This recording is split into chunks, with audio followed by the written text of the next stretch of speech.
141 km va coûter environ 880 milliards, tel que vous-même l'avez annoncé, soit un total de 1230 milliards pour 198 km de linéaire de route. Les travaux ont démarré en 2014. 10 ans après, on n'a pas encore entamé la deuxième phase. À titre de comparaison, le plus important projet routier du Maroc, l'autoroute Tauzi-Dala, d'une longueur de 1055 km, a coûté 1 milliard de dollars, soit 622 milliards de francs CFA. Et si on fait une transposition au Maroc, on aurait pu construire simultanément les autoroutes de Douala-Yaoundé, Douala-Bafoussam, Yaoundé-Bertoua, Bertoua-Ngaoundéré et Ngaoundé-Maroua. Le Cameroun, sous votre magistère au ministère des Travaux publics, a les routes les plus chères et les plus dégradées d'Afrique. Que répondez-vous à ceux qui vous accusent de passer l'essentiel des marchés de bitumage des axes routiers aux membres de votre famille, voire à vous-même, à travers des sociétés écrans? Monsieur le ministre, rendu sur le lieu de la catastrophe de la falaise de Tchang, vous avez prescrit une voie de contournement par Melon, Kekem, Bafang, puis Bafoussam. Avez-vous personnellement emprunté ce tronçon ces derniers temps? Savez-vous qu'avant la catastrophe de la falaise de Tchang, les automobilistes préféraient faire de longs détours pour éviter justement le tronçon que vous leur conseillez?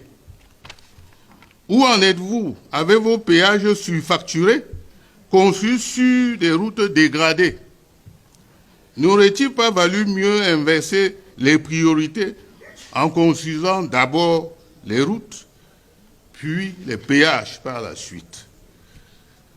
Monsieur le ministre de la Santé, en prélude à la 42e commémoration de la cession de votre champion à la magistrature suprême, vous avez fait une sortie hallucinante à la CRTV pour présenter l'état de la santé publique au Cameroun.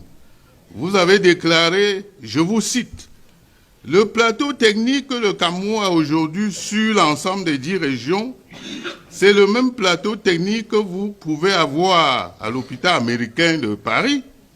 C'est le même que vous avez au Canada et même aux États-Unis. » Fin de citation.